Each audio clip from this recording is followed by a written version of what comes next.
I am not your grandmother. You're a stranger to me because you're the child of a low-educated woman, so you don't get a present.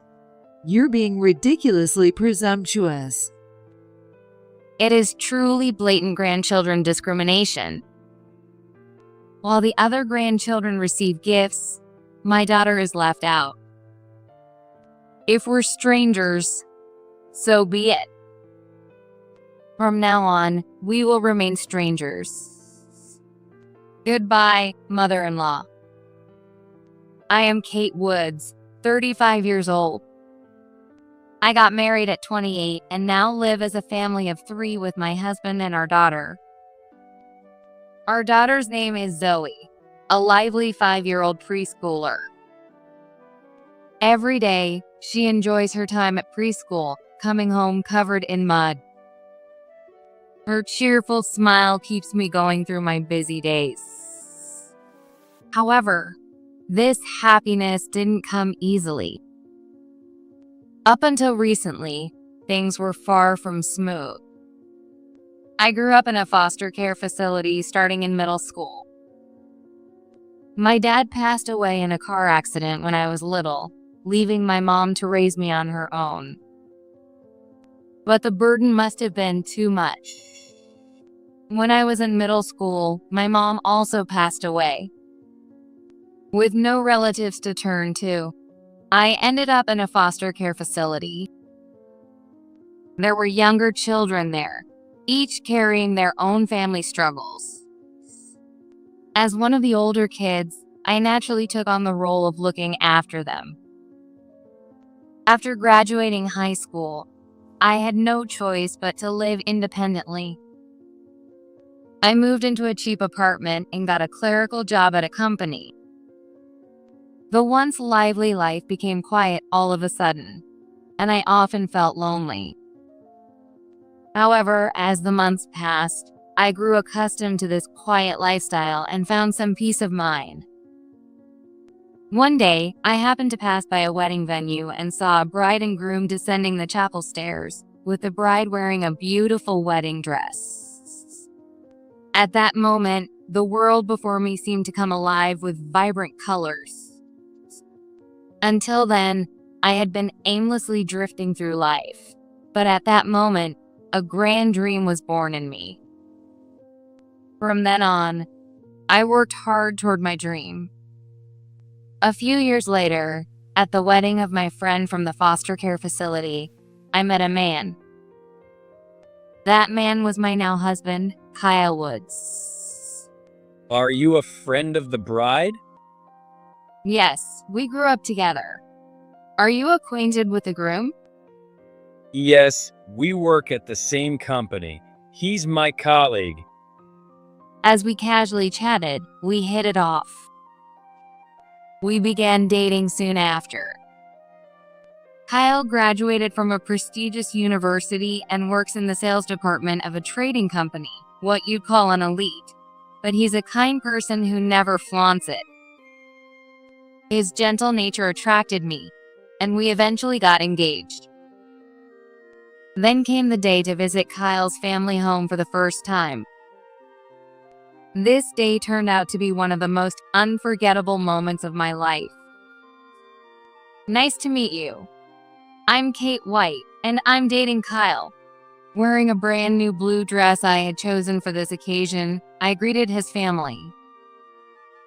Kyle's father had passed away a few years earlier due to his illness, so his mother lived alone.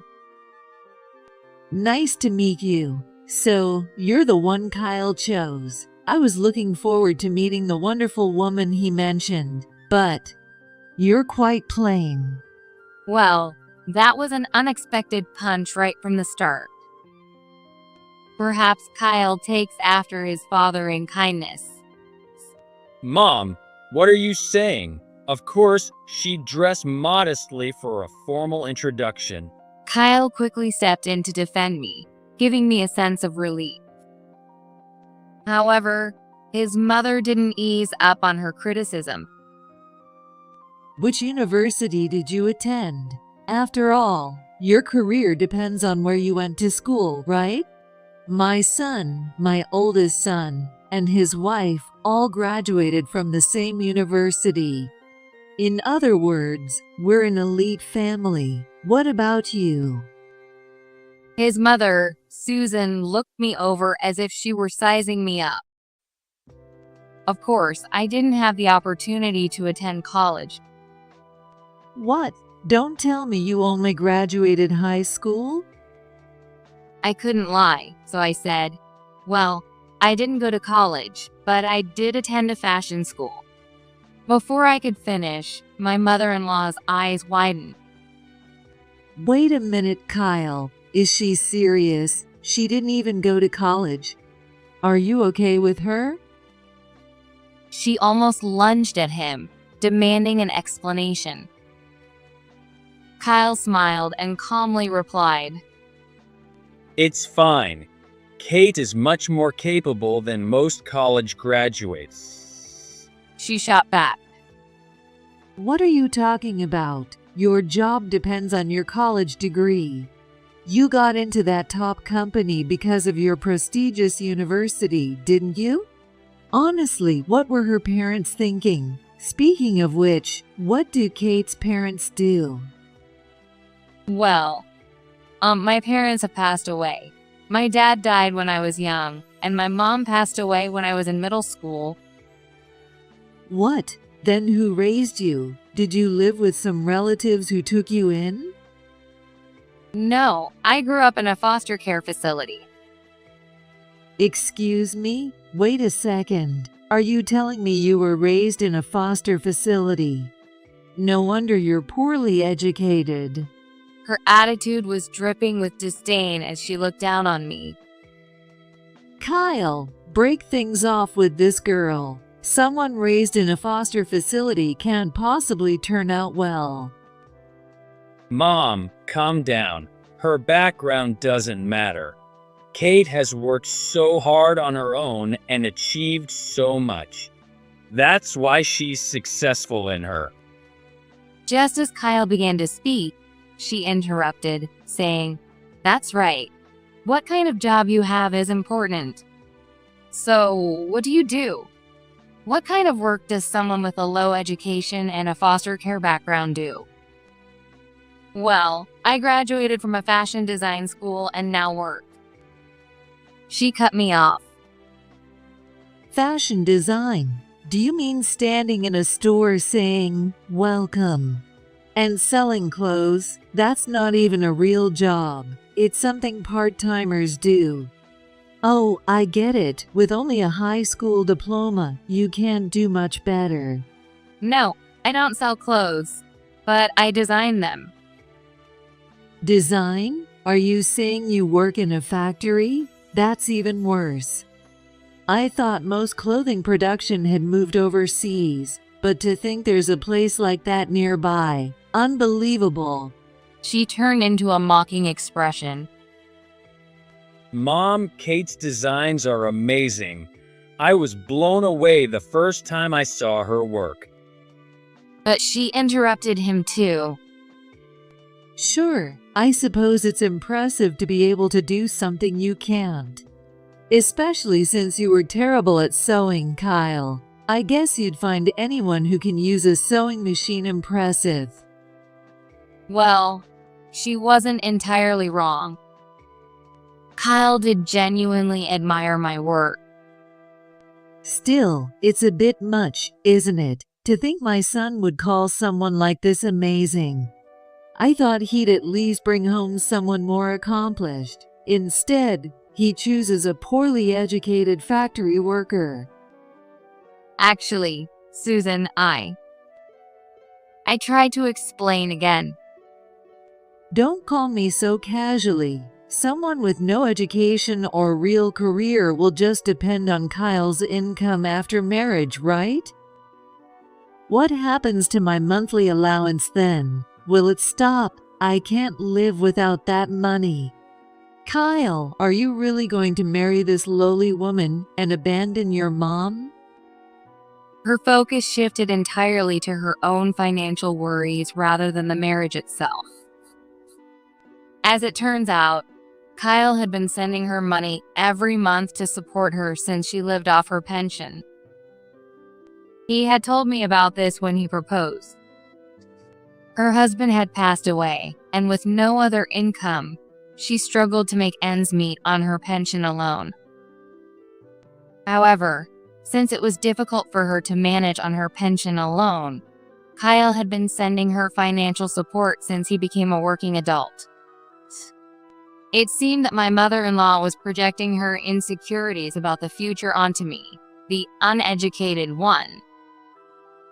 Kyle sensed her insecurity and reassured her, "Mom, don't worry. I'll continue the allowance. So please, give us your blessing."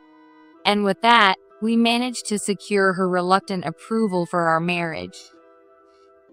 Still, on that day, she never once called me by my name. A few months later, we held our wedding ceremony. However, Susan didn't attend. I had actually prepared a surprise for her at the wedding. That's why Kyle had insisted she absolutely had to attend, but she didn't come.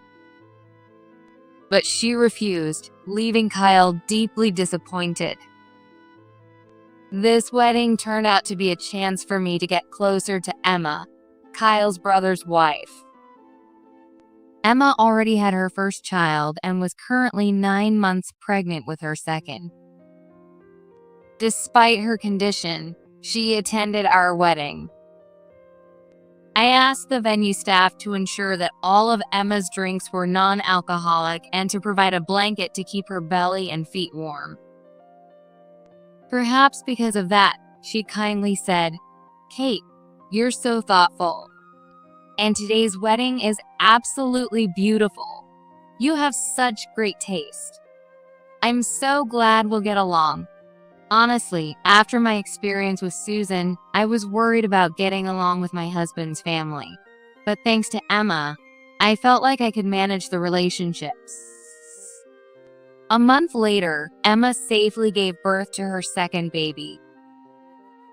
When I visited the hospital to congratulate her, I unexpectedly ran into Susan. "Oh, Susan. I can't believe you went through with the wedding, even though I said I wouldn't attend." Her sarcasm was already in full swing. "You came here to celebrate this little one, didn't you? Here, would you like to hold the baby?" Emma handed the baby to Susan, and it seemed the adorable baby melted her bitterness, at least temporarily, so she didn't direct any further sarcastic remarks at me. "Thank you so much, Emma." Even though Kyle and I were married, my relationship with Susan remained strained. After the wedding, I discovered I was pregnant, and the following year, I gave birth to my little girl. However, unlike with Emma, Susan didn't come to meet her newborn granddaughter. But Emma, despite having 2 young children of her own, came to visit me. "Kate, congratulations." "Thank you, Emma. I'm sorry you went out of your way to come, especially with such young kids. You've also given me so much advice during my pregnancy." "Don't worry about it. As a fellow mom and your sister-in-law, it's only natural. The first pregnancy can feel so isolating, you know? It was the same for me. But since you don't have other family around and Susan doesn't seem like she'll show up." Yeah, that's true. Although I informed Susan about my pregnancy, she never showed any concern for me. I decided not to force any interactions, thinking unnecessary stress wouldn't be good for my pregnancy. I took maternity leave and spent my days at home, relaxing before the birth. But as the due date approached, I couldn't help but feel anxious about whether everything would go smoothly. During those moments, it was Emma who often reached out to me. When I told her about my pregnancy, she immediately congratulated me. She gave me advice on how to deal with severe morning sickness and what to prepare before the baby's arrival. She was a dependable sister-in-law who truly supported me during a time when I felt so uncertain. And today, I finally gave birth without complications. While I was reflecting on all this, Emma gazed at my baby girl sleeping in her crib. She's so adorable. Girls really are different, aren't they? I have 2 boys, and girls seem so soft and sweet. Seeing your baby makes me think having a girl would be wonderful. I wish Susan would come to see her. I'd love for her to meet my daughter, but she still doesn't seem to like me. She contacts Kyle occasionally, but she won't see me. Now that she's had such a lovely granddaughter, things might change. I'll support you both in getting along, even if it's just from the sidelines. Emma said this with a warm smile. Unfortunately, not long after, Emma's family had to move overseas for a few years due to her husband's work. Kate, I'm so sorry. I said I'd help, but now we won't see each other for a while. My husband's work assignment doesn't have an end date yet, so I'm not sure when we'll be back. She came to tell me in person. Oh, don't worry about it. Thank you for always being there for me. You'll have so much to deal with, living abroad with such young kids. Please take care of yourself. After saying our goodbyes, Emma and her family left for their new life overseas. A while later, we decided to have a blessing ceremony for our daughter. The reason was that my mother-in-law lived alone, and the eldest son's family, whom she adored, had moved overseas. I thought she might feel lonely, so I invited her, but Susan, we're having a baptismal ceremony for Zoe soon. Would you like to come? I'd love for you to meet your granddaughter. What? You have the nerve to invite me like that? You're probably just fishing for a gift, aren't you? I can see right through your pathetic schemes. What?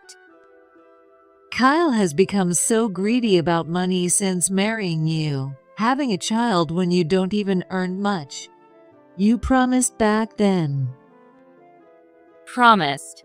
Susan, what are you talking about? Don't play dumb with me. You stole Kyle from me, and now you're pulling this? This is why I can't stand lowly, uneducated women like you. With that, she abruptly hung up the phone. I had no idea what was happening. 5 years have passed since then. My relationship with my mother-in-law remains as strained as ever. No matter when I visit, she always gives me a sharp, glaring look. But one day, to my surprise, I received a call from her. Hello? Wait, Susan, is everything okay? Did something happen? Since it was unusual for her to call me, I thought something might have happened. Do I need a reason to call? Anyway, guess what? They're coming back. She sounded unusually cheerful. What? Who's coming back? Really? You still don't know this family at all. My eldest son's family is finally coming back from overseas. I'm so excited to see my adorable grandkids again. While she always treats us coldly, Susan has an inexplicable fondness for her eldest son's family. You do have another adorable granddaughter, you know. I muttered this to myself. We've introduced our daughter to her during Christmas holidays and summer visits, but she's always indifferent. It feels like she still doesn't acknowledge my daughter as her grandchild. Susan continued talking. So we're throwing a welcome party at my house. You'll take care of all the preparations. Even someone with your background should be able to handle that, right? Since it's late December, make it a Christmas-themed party. You work in fashion, so you should be able to manage that, right? Sure, I was happy about Emma's family returning. I didn't mind decorating or preparing for the party, but the way she asked irked me. Still, Susan seemed to be in a good mood, and I thought this might be a chance to improve our relationship. At least, that's what I naively hoped at the time. The day of the party arrived. To get things ready before Emma's family arrived, I went to Susan's house with my 5-year-old daughter Zoe. We loaded the car with a medium-sized Christmas tree, ornaments, and ingredients from home. As expected, Susan hadn't prepared anything. The moment she saw Zoe and me, she said, "You're late. Hurry up. My eldest son, Mark's family will be here soon." "Oh, where's Kyle?" "Sorry, Kyle got called into work. He'll be coming later." Yes, my husband was originally supposed to come with us, but he was called into work at the last minute. So, it ended up just the two of us arriving first. "Oh, fine. Just get to it." As usual, she was curt. By now, both Zoe and I were used to her demeanor. While we were decorating together, we heard the front door open. Hello, Susan. How have you been? Emma entered with her two now much bigger children. Susan's attitude changed instantly as she warmly greeted them. "Welcome. I'm doing great. It must have been cold outside. Come in, come in." "Oh, wait, just you and the kids. Where's Mark?" Ah, sorry. Mark had to stop by the office to check in since we just got back. He'll be here later. "Oh, what a shame. So this is John, and that's Alex. Grandma's here. Boys are just so precious, aren't they?" She doted on Emma's kids so openly that it was almost embarrassing. Noticing that Zoe and I were there, Emma turned to us. Oh, Kate, you're here too. It's been a while, Zoe. You've grown so much. Isn't it fun dressing up girls? Today's outfit is adorable. Your mom has such great taste. Zoe beamed with happiness, smiling ear to ear. Emma's thoughtful nature was, as always, remarkable. But Susan ignored Emma's kind words and suddenly said, as if something had just occurred to her, "Oh, that's right. It's a Christmas party, so we need to give presents to these adorable kids." With that, she brought out some presents. "Here, this is for John, and this one's for Alex. I hope you both like them." Thank you, Grandma. Hearing the children's gratitude, Susan beamed at Emma's kids and said, "These children are so smart. They know how to properly say thank you." Seeing this, Zoe hesitantly asked, "Grandma, what about mine?" Susan's expression instantly turned furious. "Your present. How greedy of you. How dare you be so presumptuous? I'm not your grandmother, so of course there's no present for you." "What?" Zoe was visibly shocked and immediately burst into tears. "Mom, why am I being scolded? Did I do something bad?" She clung to me, crying uncontrollably. Susan then turned her venomous words toward me. "Teaching your child to beg for presents. This is exactly why I can't stand lowly, uneducated people like you. You and your daughter are a stain on this family." My sons all graduated from prestigious universities, but you're just a high school graduate who can only do low-level work. People like you are no family of mine. You're strangers. That was the last straw. Susan, that's too much. Today, you had Zoe and me decorate your house, and now you're calling us strangers? Oh, but you are strangers. You're not related to me by blood. And who's to say the child you gave birth to is even Kyle's? I wouldn't be surprised if someone with your background had questionable relationships. At this point, even Emma intervened. Please, Susan, the kids are here. Oh, right, the kids are here. As expected of Emma, your level of consideration is just on another level. Can you see the difference here? There's a world of difference between someone like Emma, a university graduate, and someone like you without education. Emma, without me even asking, has been sending me monthly support. Over the years, she's given me about $10,000 annually. Thanks to her, I can live comfortably. Emma looked completely bewildered by this comment. Despite being reminded about the kids' presence, Susan forgot again and laughed haughtily. I cannot stand it anymore. Not only does she treat me poorly, but now she's treating Zoe the same way.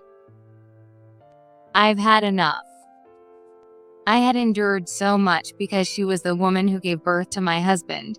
But if she was going to make my daughter feel this way, I wouldn't tolerate it any longer. I made a decision then and there. Susan, please calm down. Emma tried to calm Susan.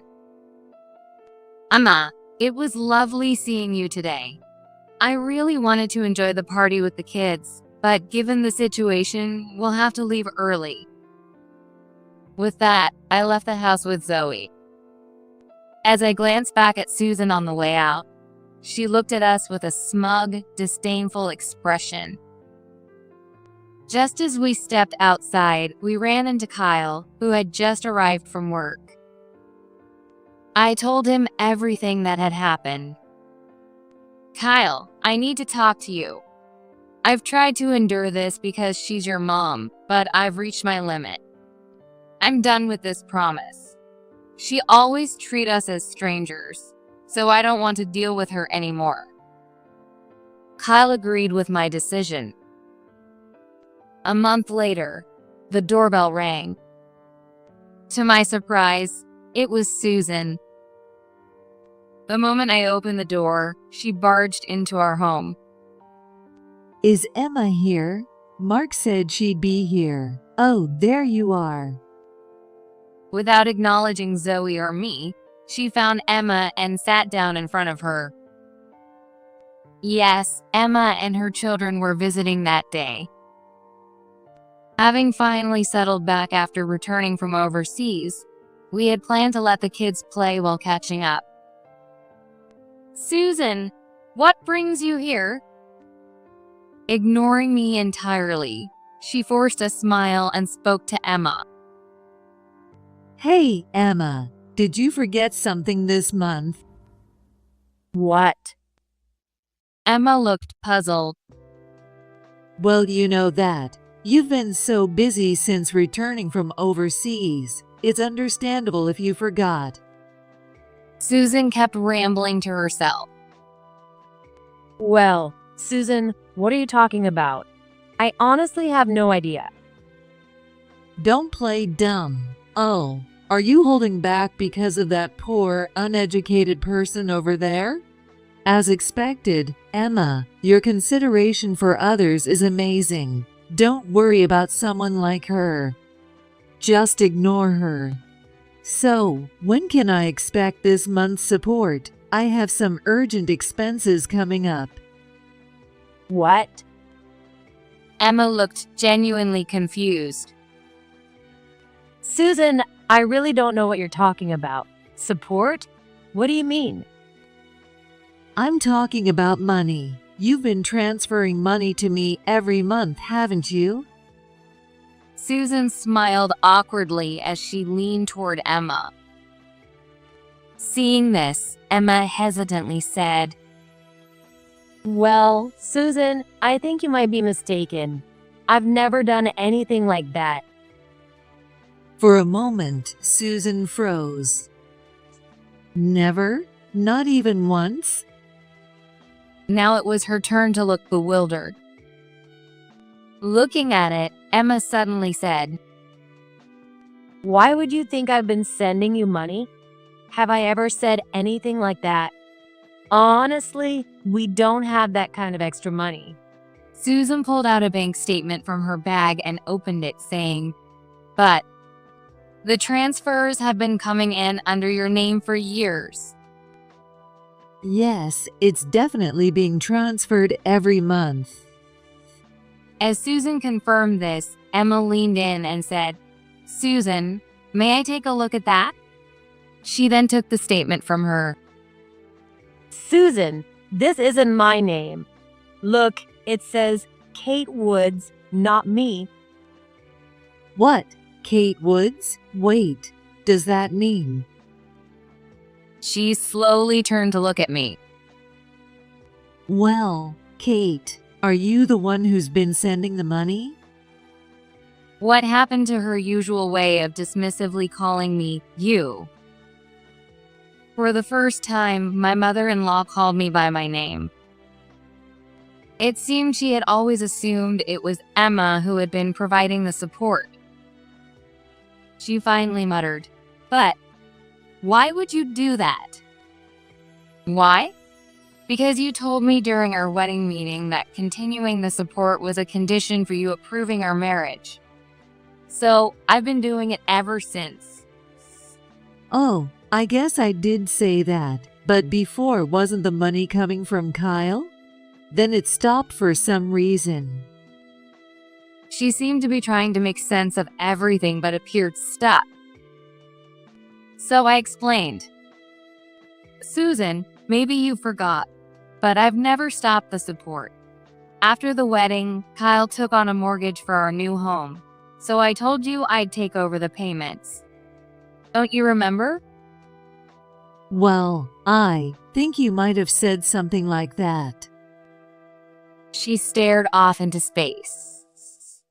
The truth is, we've been the ones providing her financial support all this time. When Kyle took on the financial burden of our mortgage, I took over the payments to her. I was sure I had explained that before. In other words, Susan had been misunderstanding the situation all along. Still looking flustered, she turned to me and asked, But how is that possible? You didn't go to college, and your job is selling clothes, wasn't it? Or no, wait, you work in a factory, right? I decided to correct her, once again. Susan, I don't work in a factory. I've told you this before. But if you make clothes, doesn't that mean you work in a factory? Either way, if you've been sending me money, I guess your income is better than I thought. For someone uneducated. Before I could respond, Kyle stepped in. Since it was his day off, he was home. Mom, isn't it time you dropped this obsession with education?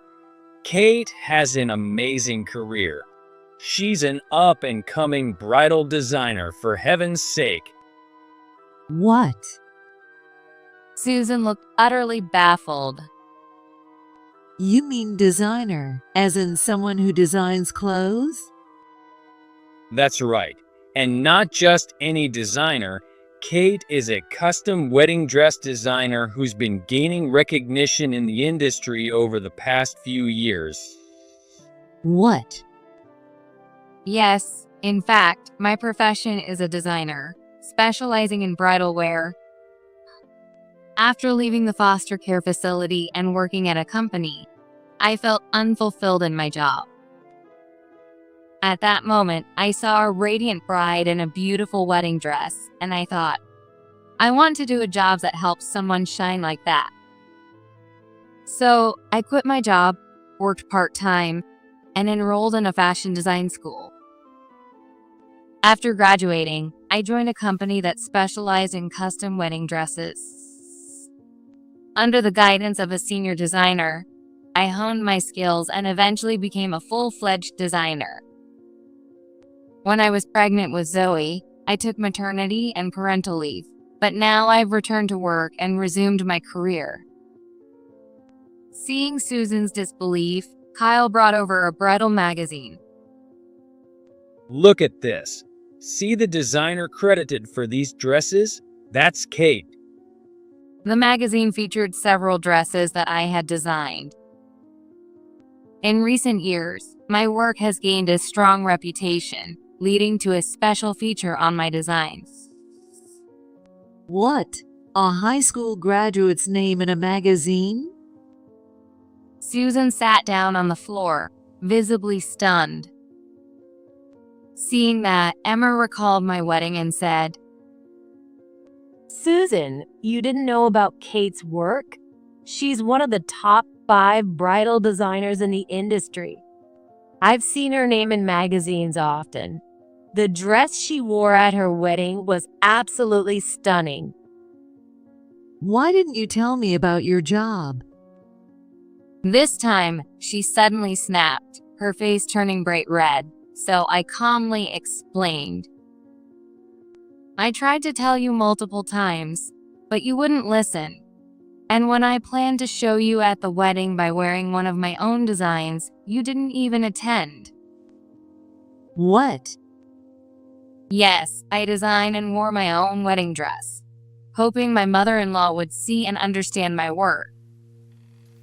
And yet, it was my mother-in-law who completely stood us up. I can't believe Kate is such a renowned designer. She muttered as if trying to process it. Then, as if snapping out of it, she said, Then why wasn't there a payment this month? If you're such a famous designer, you must be doing well financially. Don't be stingy. Susan, did you forget our conversation from last time? What? Who was it that called Zoe and me strangers recently?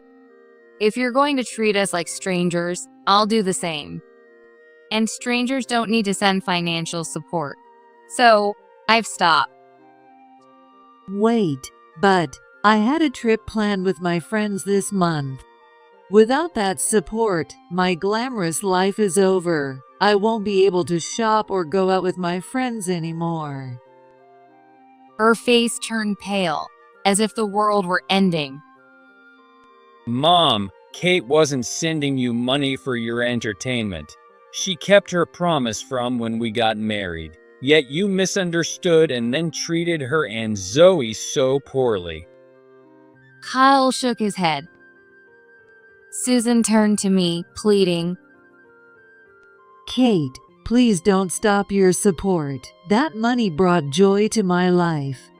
Without it, I'll have to live on just $650 a month from my pension.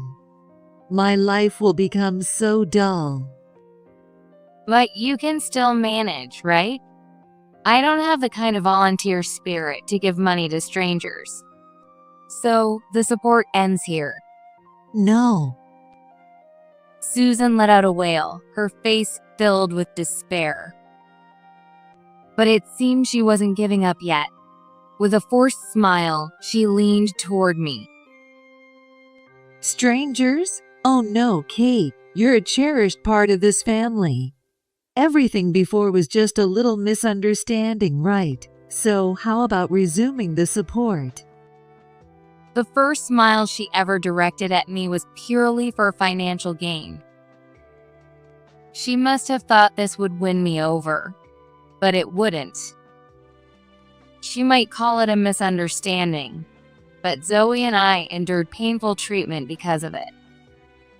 That's not something I could simply overlook. Recalling the recent events, I calmly said, "Susan, you may call it a small misunderstanding, but it hurt Zoe deeply. Kyle and I have discussed it, and we're considering cutting ties with you entirely." Hearing this, she turned to Kyle, desperately. Kyle, please don't cut ties with me. I only have you and Mark left. Through tears, Susan pleaded, but my husband replied calmly, Mom, you're the one who treated my family as strangers. Even though you've said countless hurtful things, I thought eventually you'd come to accept us. I guess I was wrong. I'm truly grateful for everything you did to raise me, but I can't stay connected to someone who hurts my wife and child. Have you even once apologized to Kate? Have you reflected on your actions?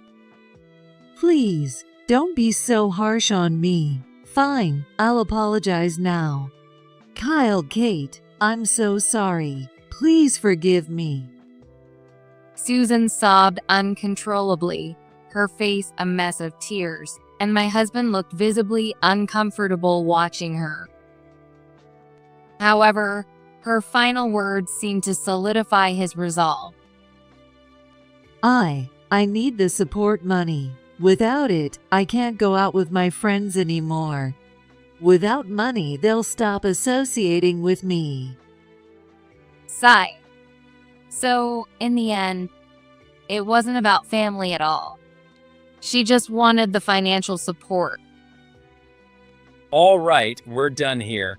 Please leave now. Kyle said coldly, ushering her out. After that, we cut ties with my mother-in-law, though we maintained a relationship with Emma and her family. However, Emma also had her own struggles with Susan. Apparently, after I stopped the financial support, she started pestering Emma's family for money instead. Emma, I really want to go out with my friends this month, but I'm short on cash. Could you send me a little support money? Apparently, she called with similar requests every month. But Emma was a stay-at-home mom, and while her husband was a successful salesman with a prestigious degree, raising children is expensive for everyone. Their mortgage and car payments were also a burden. You'd think she could understand that, but it seemed she only cared about herself. After persistently badgering them for money, Emma's husband finally told her they'd cut ties if it continued. After that, she reportedly became much quieter. Because of this, Emma's family hasn't completely cut ties with her, but they seem to be growing increasingly distant. A few months later, I unexpectedly ran into Susan. It happened at a supermarket one evening after 7 p.m. Zoe was with Kyle, so I didn't need to worry about her. Sigh. I was running late again today. Recently, international orders have increased, and I've been traveling overseas frequently for work. That's how well my business has been going. Even though I was busy, I wanted to relax and spend quality time with my family when I was home, so I decided to keep dinner simple. That's why I stopped by the supermarket to pick up some ready-made meals. I had never run into her at this supermarket before, so I wasn't prepared for it. I thought about pretending not to notice her, but Susan was acting suspiciously. At the prepared food section, I assumed she was worried about being seen picking items with discount stickers, but that wasn't it. Instead of looking for half-off stickers, she directly stuffed the food into her bag. I never imagined I'd witness a family member committing a crime. "Susan!" I called out impulsively. She froze and turned to me. Oh, Kate. This isn't what it looks like. I just put it in the wrong place by mistake. But now that I look at it, I don't need it after all. Goodbye." Saying that, she put the pack of prepared food back on the shelf and quickly walked away from me. I suppose I stopped her from committing a crime. A few months later, Emma told me Susan had become a recluse. Perhaps due to emotional stress, Susan began shoplifting repeatedly and eventually became a habitual offender. She kept shoplifting at nearby grocery stores, which eventually made her infamous in the neighborhood. Children called her the shoplifting grandma, and adults treated her with disdain. Because of all this, she stopped interacting with her neighbors entirely and became a recluse. It was hard to believe that someone who once loved going out with her friends had ended up like this. Well, it seemed like a case of karma finally catching up with her. 3 years later, I became a world-renowned bridal designer.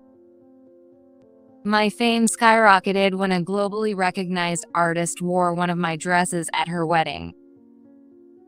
Now my work takes me all over the world. Mom, you're so cool. Someday, you'll make my wedding dress too, right? Thinking about my daughter's wedding, it's still far off in the future, but I vowed to keep working hard until that day.